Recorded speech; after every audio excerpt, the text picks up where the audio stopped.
This is the Women of Wonder podcast, where we help women tap into their superpowers. Hi, everyone. Welcome to the Women of Wonder podcast, where our mission is to help women elevate their superpowers.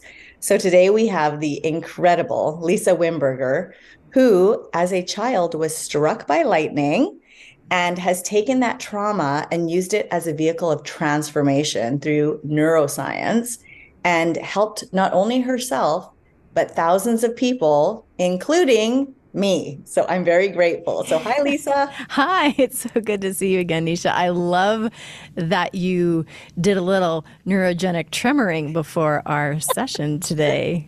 I did. I was just telling Lisa that just before I started, I was just neurogenic tremoring and like doing all the shaking. And it was funny because I was going to say to you, like, do you want to do it on the podcast? But then I thought, oh, I'm going to look silly. And now look what I just did. You just did it. But I love it. I think it's just so grounding. Like I said to you, it helped me ground. And Yes. So that's what's so amazing about the work you're doing. Like something like that, it's so simple, but it's not, right? Like it's affecting and impacting like a million things in our body, mind, and soul. And yet we don't even think to do it. Like what? Where are we in society that we don't even know to do that? We're not even taught how to govern our own bodies. Yeah. We're taught that everyone else can govern our bodies. Yeah. Systems, laws, people, communities, literature. But we're not taught how to do it. And so to have these like super simple, available, free, anyone can do them kind of direct ways into self-regulation it's a game changer. Game changer. And you're a game changer, Lisa. So I'm going to tell everyone a little bit about you, just so they know how interesting you are.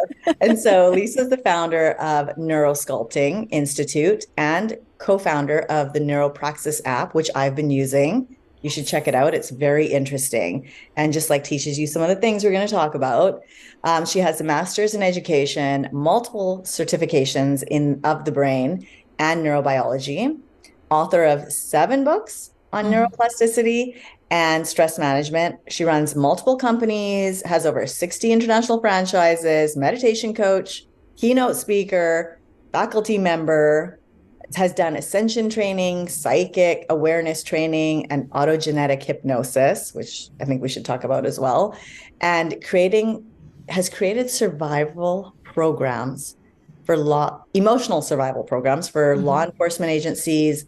I'm just going to name drop the FBI, the Secret Service, Homeland Security, military personnel, trained Fortune 500 executives and pro athletes. Like this is very diverse. You have a deep impact. I feel like we need 5 hours to talk about all of this.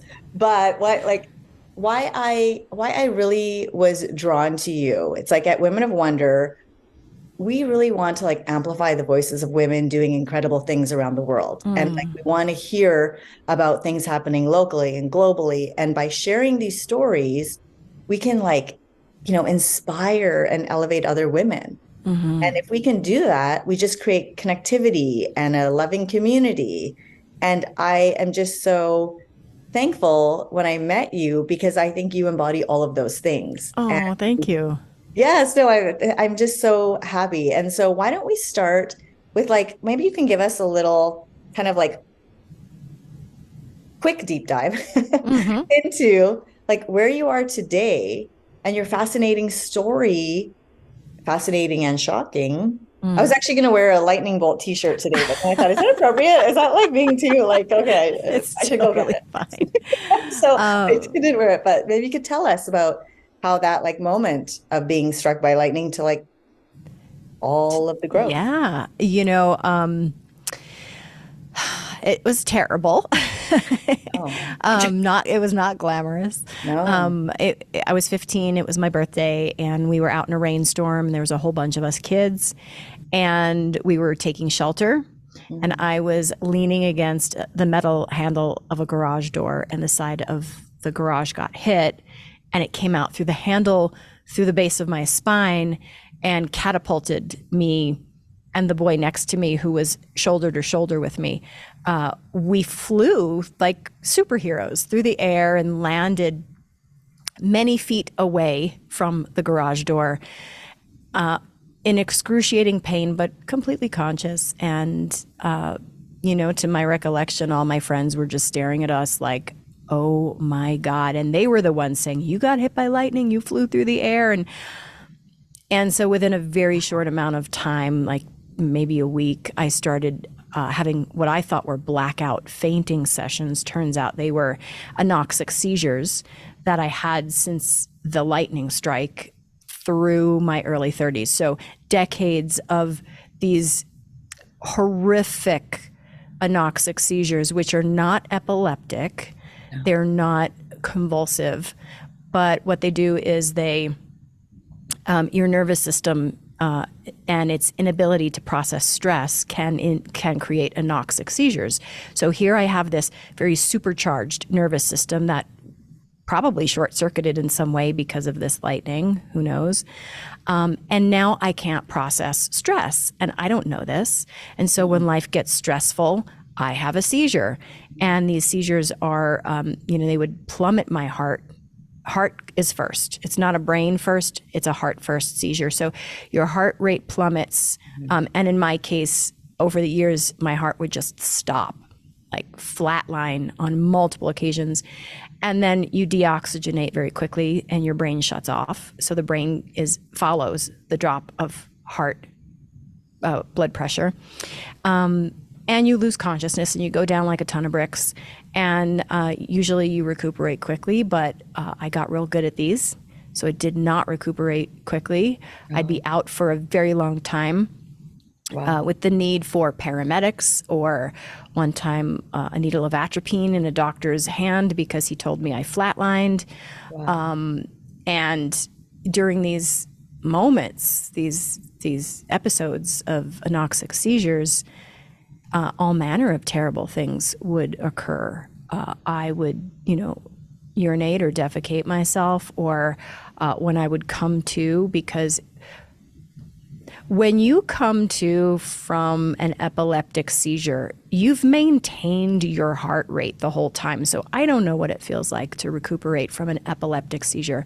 But what I can tell you is recuperating from an anoxic seizure where your heart has stopped is excruciating. Because if you were to think about a time when maybe you sat on your leg too long and it fell asleep, and you wake up to pins, and it wakes up to pins and needles, and it's so painful, and you have to sort of sit through that pain. Well, that's because you didn't have blood flow in that area for a very, for a brief amount of time. Now, waking up from an anoxic seizure where you don't have blood flow through your whole body, it's that feeling from head to toe. And it's like a prison. You can't get out of it, and you can't bear it.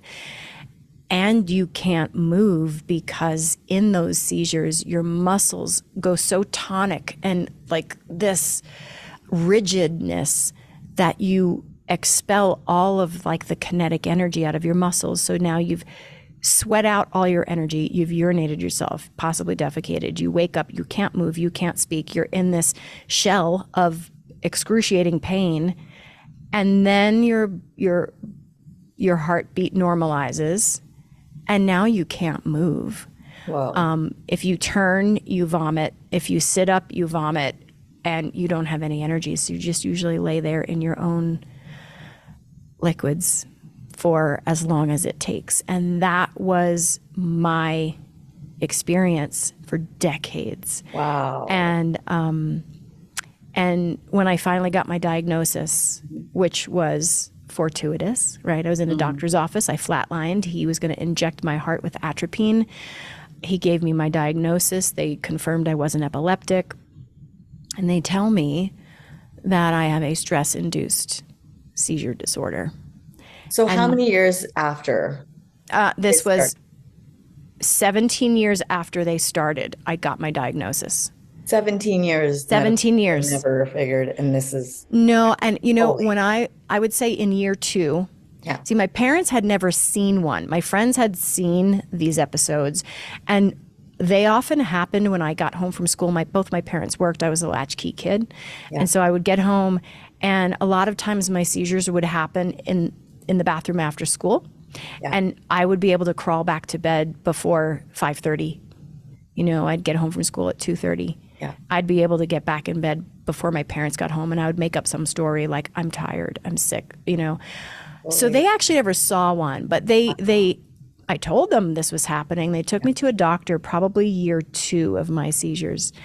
And of course, as a parent, if you don't witness something, you don't know. And this is what the doctor said. Now, mind you, this was the very early 80s.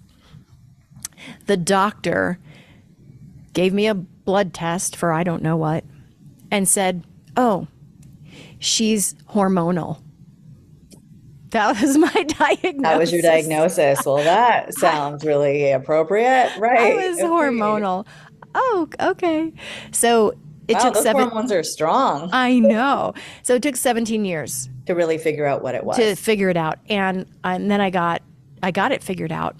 And what percentage of the population do you think would have something like this? That's a great question. So there are grades of this that are very common. Mm-hmm. So this is a really extreme version of the stress freeze response. Okay. So we all freeze at times, and these are shades of this. Like the fight or flight. Yeah, and then there's freeze. I think there's a fairly robust percentage of the population that faints at stress or the sight of blood, which is a very gentle version of this. A little bit more extreme is, having a tonic anoxic seizure. Even more extreme is flatlining completely. Right. Very small percentage of the population goes into asystole, which is no heartbeat. I'm one of them. I'm sure there's a few of you out there that might be having this aha moment and say, oh my, that's been what's happening to me. So ultimately, I went on a quest to determine how I can rewire my nervous system and its response to stress. And I had a lifetime of meditation, which was not working for me. Okay. And so I had to study neuroscience and learn about my vagus nerve and learn about anoxic seizures and learn about, self-directed neuroplasticity and how do I govern and take agency over my body. And neuroscience did all of that for me. This is so fascinating because I know that we're told, I've been going through the medical system the last couple of years, and just my body's coming up with tumors here and there, and they're benign, but it's not it's warning signs. And being told you have to be, your own proponent, you have to be your own agent. You have to, I don't want to say push for, but you have to do your own research. You have to ask for what you need. And it's not easy, right? You went through that whole system. And then in the end, you had to become you became your own expert in a field in order to help save yourself. Yeah. It's interesting. We have to be our own CEO of our own health agency, right? It's this is an example that I think is so important to everyone. You can do it. You can do it. And it is a challenge because, I see both sides of the story. I see the doctor who is a medically trained expert, far beyond my expertise. And I do see them having to deal with patients who have Googled something and think they know better. And that's really that's a disservice to the help someone can get. Yes. And the other side of that is, holy moly, I've been to medical professionals who knew far more than me, but they didn't know this. And they were willing to listen to this. I was very fortunate because the doctor that I flatlined in his office, he was my gynecologist. I flatlined in his office. He was scared out of his mind that his patient just died on the gyno table. And he remained my gynecologist long into my recovery, and he became the obstetrician who was for when I got pregnant with my daughter.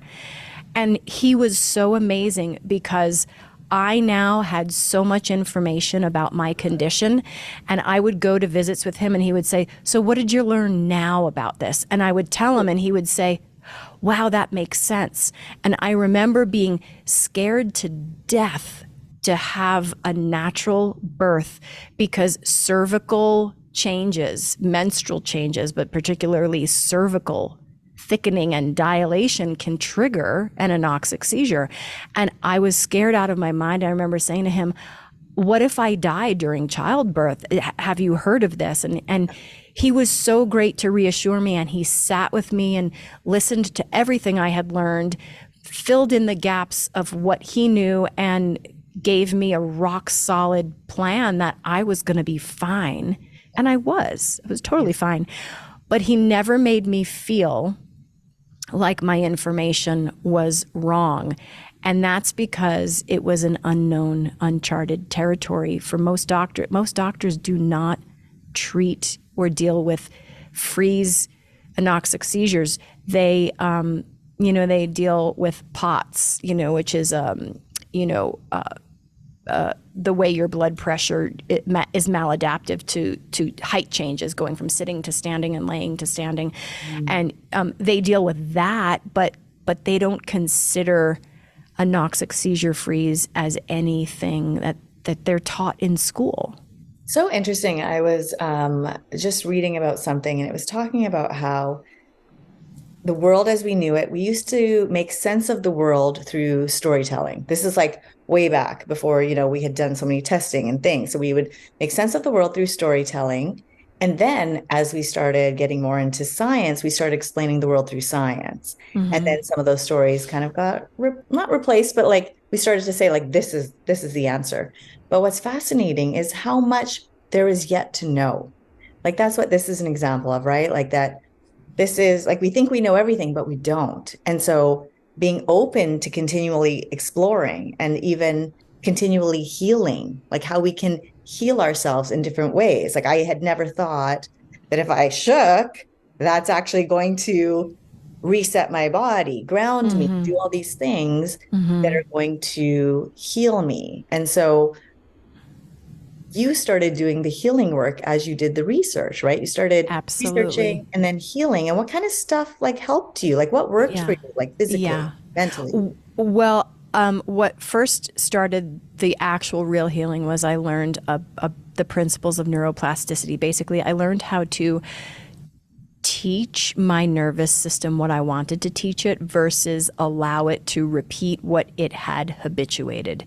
It had habituated this terrible response to stress. That's a pattern. It's a learned pattern. And we learn in childhood, most likely, right? Through events, through trauma, through whatever, through the lightning strike, whatever is the teacher. It could be an experience. It could be a person. It could be a thought, right? Whatever tells the nervous system to respond, it responds. And then it responds like that over and over again until you tell it not to. If it worked once, it's going to do it again. And it's going to do it again better. So if my seizure helped me exit from processing stress, well, then it's going to do that again next time stress comes because I don't have to deal with it. So I learned to be an expert in having seizures. And so neuroplasticity it gave me the promise of this like golden ticket. And it said, your nervous system can learn anything. It mostly learns what you're not aware of because it's subconscious learning. But if you can find a way in from the conscious mind into your patterns, you can teach it anything. And I was like, oh my God, this is the first glimmer of hope that I ever had, which was I could get into my nervous system somehow, some way, and teach it a new stress response. Now, what's the way? What's the how? Meditation wasn't working. Okay, that's not working, but I believe in it. Hypnosis wasn't working, but I believe in it. What works? So I then put pieces together from neuroscience that said, if you do this, your brain does this. If you say and think this, your brain does this. And if those things happen, your nervous system opens to you and listens. So I created a 5-step sequence for my meditation practice.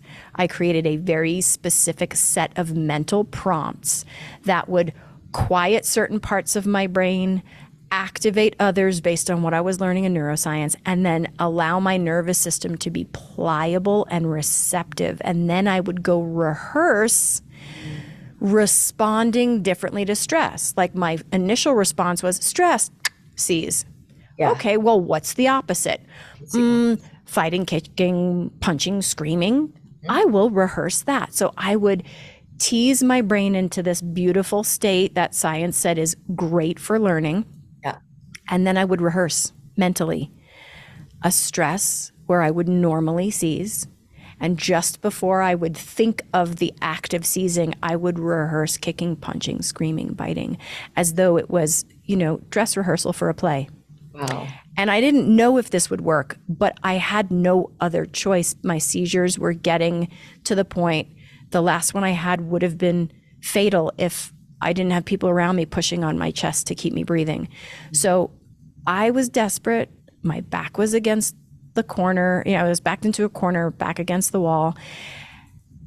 And I practiced on myself. And I said, this is it. If this works, I will marry this thing and devote my life to it. But if it doesn't work, I'll be dead. So either way, it's a done deal. Got to do it. Got to do it. So I practiced between the last seizure I had and the one I finally was victorious over and broke through was about 7 months. So from the very last seizure, that was the worst, I kicked my meditation, my neurosculpting meditation sequence into high gear every day. Practice this thing. Yeah. Having no idea if it would work. And then 7 months, 8 months later, I got a seizure halo during a stress moment. And I thought, I'm going to die. This is it. And the script I had been rehearsing was automated. I didn't even think about it. And my body started punching, kicking, screaming, and biting the air, anything. And even though I looked like a crazy banshee, it was the opposite of what my body had done for 20 years at this point. Wow. So I was 38 when I broke through my seizures. Wow. I was 15 when they started, right? So that's 18 years? Well, I don't know. I can't do math right now. Anyway, yeah. It's a lot of years. A lot of years. And it worked. And I realized, and by the way, I've never had another seizure again. That was 17 years ago. I've never had another seizure. It worked. It worked. It reset my entire nervous system because I taught my nervous system how to do something different. And now having seizures became a memory and not a go-to. A go-to. Really?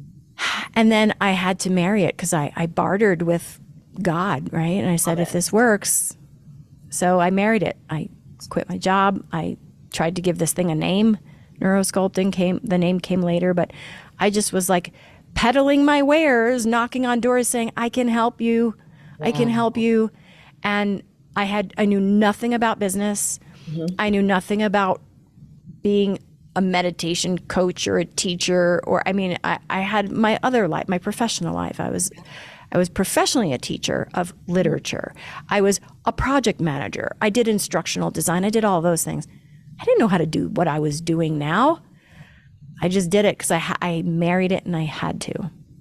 So inspiring to people, to women, to me, the idea that, you think like we've got to stay in our lane, whatever we've studied and been taught, and like that's just what we should do, and we stick with that thing. But it's like there's so many, I used to be a career counselor at one point, and I would say to people, like, everything you've done is a stepping stone to something new.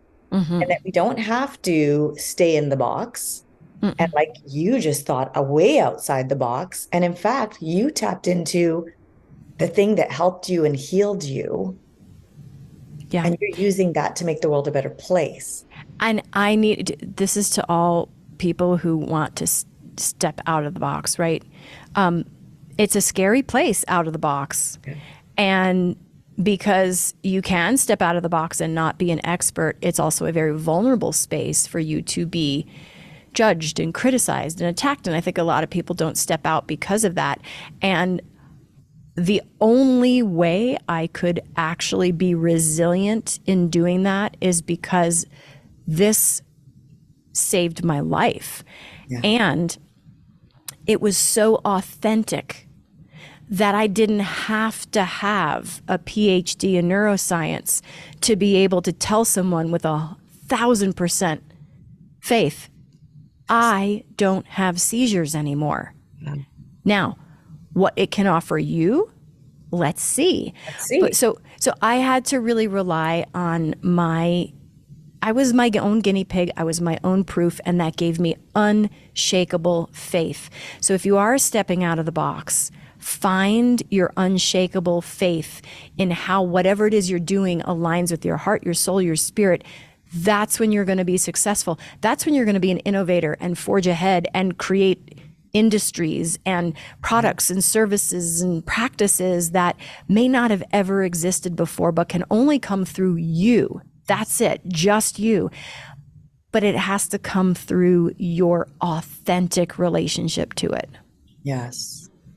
Where you're like really connected into self and you are grounding and doing the work, right? I feel you have to do your own work. Yes. Do your own work. Like it can't just be that, okay, a little confession here. I've been in pain since August. Okay. So the sides of my body are in pain. I think they call it, maybe perhaps it's hip bursitis.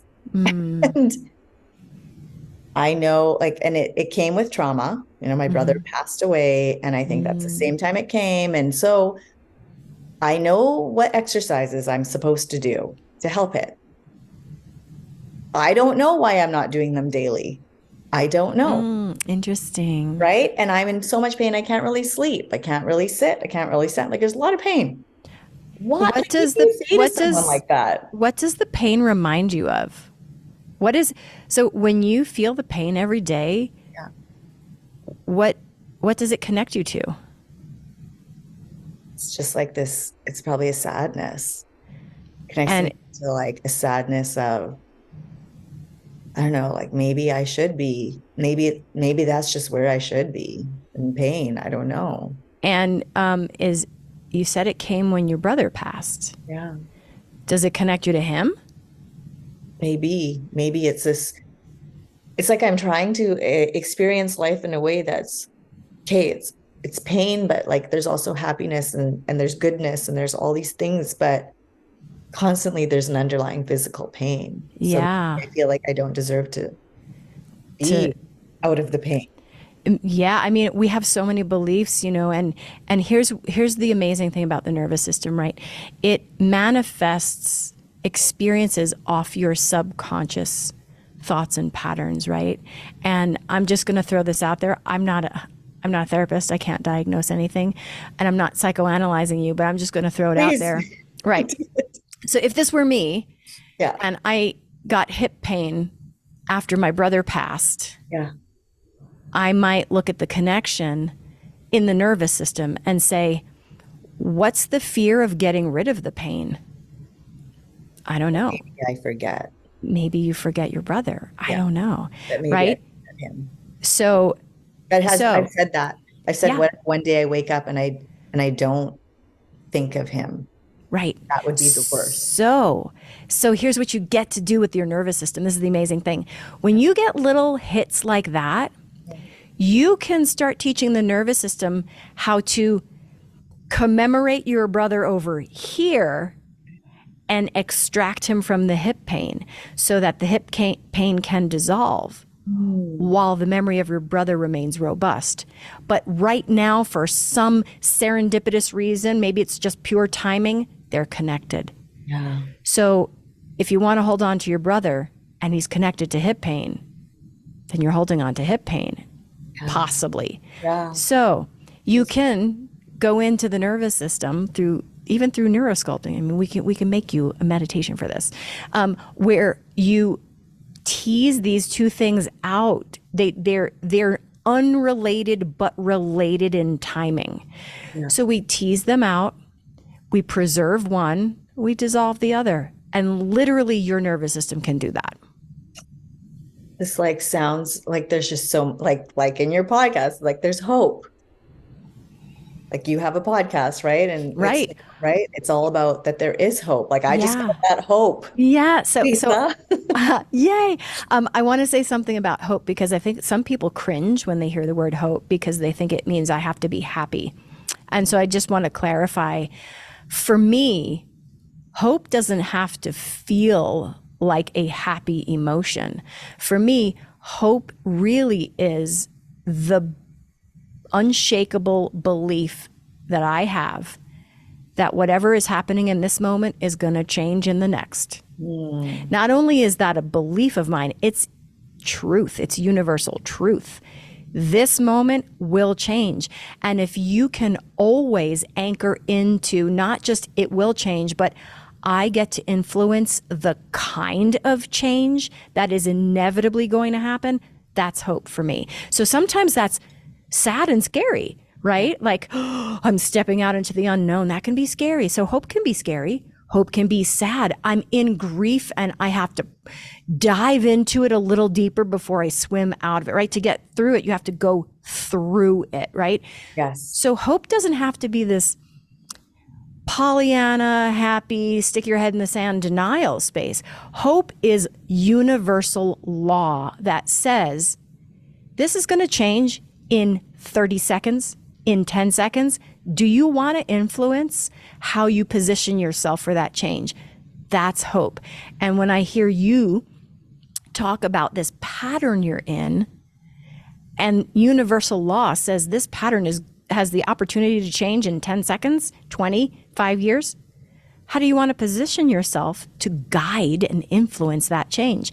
And that means you get to do the dialogues with your nervous system and position it. It could be that this connection to your brother with this hip pain is just one piece of it, but everything else unravels if you just address this. And suddenly, maybe in a week or two, your hip pain is from level 10 to level 6. And then maybe it's level 3. And then maybe that surgery or that thing you were going to do is not really a thing on the table anymore. Right.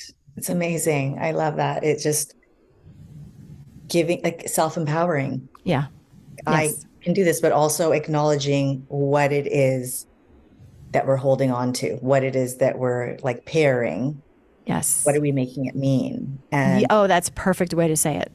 yeah. And so thank you. I'm already processing this. This is very interesting. Yeah. Like how I might do things differently after this in order to know that I can make the change. And it's interesting when I met you, and first, thank you for that. Yeah, you're welcome. When I met you at a conference in Palm Desert, and I came to your session, you were putting on a session, and I sat at the back. I sat at the back because I was like, I'm actually only going to be here for 10 minutes. And I intended to just like go to the next thing. And I was like, I need to see everything. And so I'm sitting at the back, just going to make a quick getaway. And you, before your session, you came up and you introduced yourself. Yeah. And like, there was something like, I almost felt like I saw you almost like beeline to me. And there was this like moment and a connection. And I felt like, okay, I've got to be honest. I've got to tell you what I was going to do. And like, I felt like you knew, like you felt something you knew. I want to say like, I want to talk about the idea of like the psychic abilities or, tapping into things like that, because the more work I'm doing, the more this is coming up, the more I am experiencing this kind of level of interaction or understanding. And can you tell us a bit, because like you've done some studying on this. Yes. Like, what does this do in your life? How have you cultivated this? I live with it every day. And, when you say the word psychic, people have all sorts of ideas. I know. I have a little storefront with a palm, like a neon palm in the window that says palm reading happening? No, I don't have that stuff. It's different.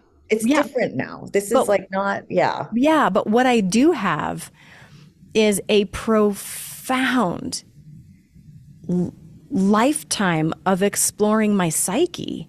I mean, we all do, right? But I actually had many, many years of training to do that.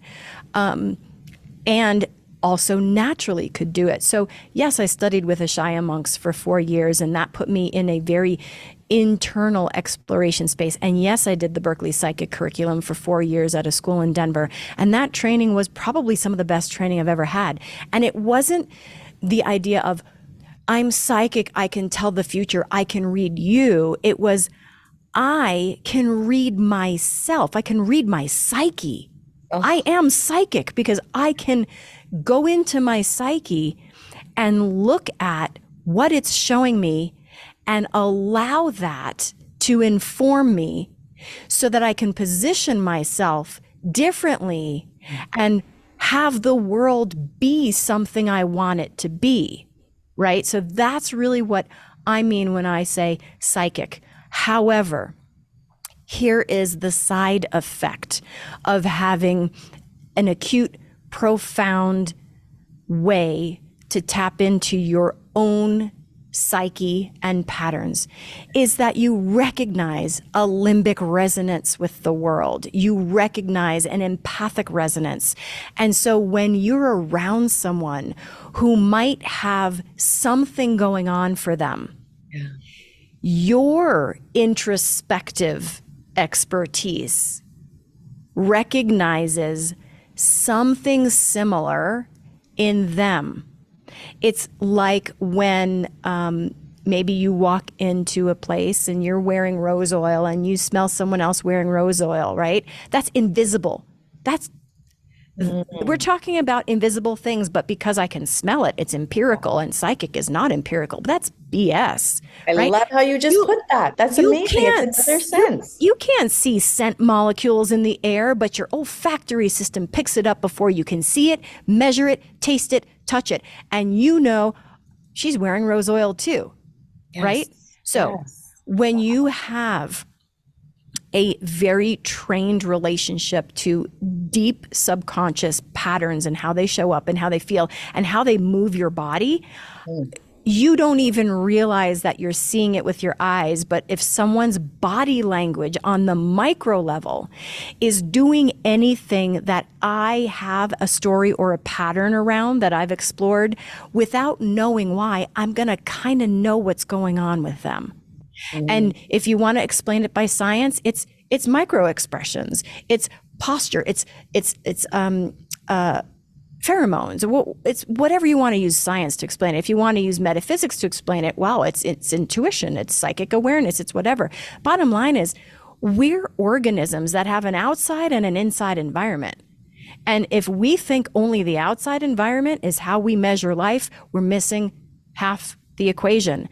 And if we think it's only about the inside, then we are isolating ourselves. It is about understanding how the outside churns the inside and how the inside creates the outside. And once that happens and there's no separation between both sides of that coin, then you see it like neon signs in other people. And then people think you're psychic. Yeah. And they think it's magic. You're like open. You're open to all your senses. Yeah. And it's like, it's not magic. You just doused yourself in rose oil and walked in the room. I can smell that a mile away. It's not magic. Oh, it's in your face. It's in your shoulders. It's in your posture. It's in the way you avert my gaze. It's in the pheromones. It's just right there. It's like signs and indicators, and anyone can learn to read them. Anyone. Yes. And I just got all excited about that. Sorry. I love that. I love that. And I think that there needs to be more conversations about this and people understanding and tapping into their own like superpowers, right? Like, what do we have going on within us? Yeah. And it's all right here. All these answers are right here, but we just like shut them down. We dumb ourselves down. We get distracted by all these things. So anyways, I could go so into it. So I love the way you explained that. If we can smell things without seeing them, how could we not like see that this is another sense? And so you have done so much interesting learning and so much knowledge. Like I could just talk to you about a million things, and I feel like we need like 4 more podcasts. And sign me up. Sign me up. Yes, me too. So maybe you could tell us a bit about like how you're sharing your wisdom now. Like I know you have some online courses. You know, you have your app. Like, could you tell us, like, how can people start to learn about this stuff? Yes. So that they can grow and feel better, right? Yeah. So if people want a bunch of amazing meditations in their pocket, go to Neuropraxis app. right? And that's going to give you a practice. If you want to learn how to take agency at will, at any time, over your nervous system and unwind old patterns and create new ones, then it's the online courses, which, they're bite-sized chunks and they're all different budget levels to meet you where you're at. But everyone starts with the beginner course, and that gets you well-versed in the how and the why of the nervous system, and then using the meditations and then starting to understand the meditation format so you could start to play with, maybe I can adapt these to my very specific needs on my own.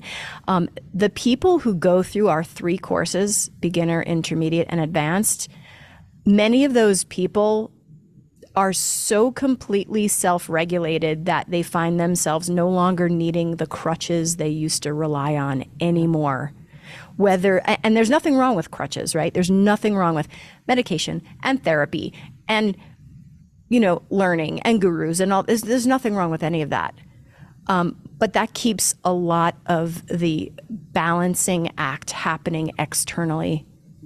And people who go through our courses, they can internally balance, and the external crutches that they choose to no longer have just go away.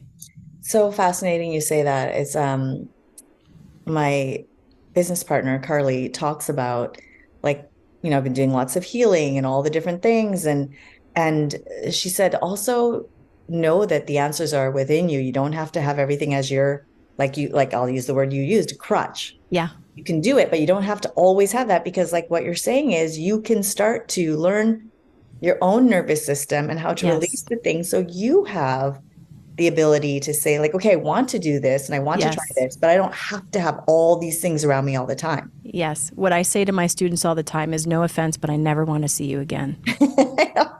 Just don't. It's amazing. I'm going to show everyone your app. It's the Neuropraxis app right here.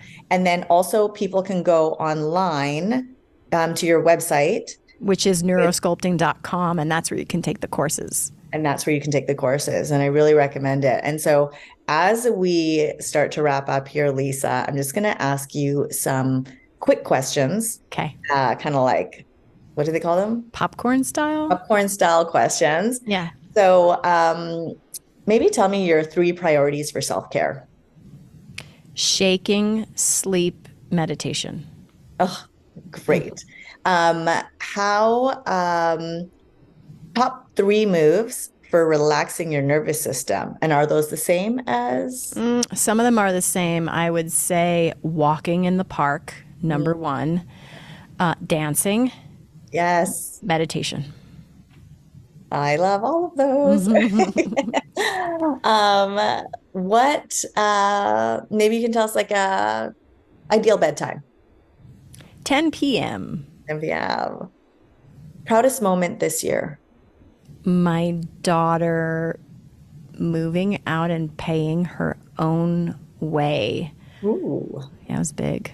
That's amazing. It was amazing. Congratulations. Thank you. Would you rather ride a bike, ride a horse, or drive a car? Ooh, horse. Yeah. And last podcast or book you enjoyed? Currently reading Unbound. Fascinating. Yeah. And what's one thing that you wish people knew about you? That I'm really funny. Humor is important. And so I just want to say thank you so much, Lisa. Your journey is so inspiring, from even like as a young girl to like where you are now. And any last message that you'd like to share with everyone? Just that you don't need anything special that you don't already have to take full agency over your nervous system and your life. You just have to learn the language of it. And I got you there. So you don't need anything more. Love it. Thank you so much, Lisa. Yeah. People Thank you so know where much. to find her, and so much love to you. And thank you for being with us. All the best.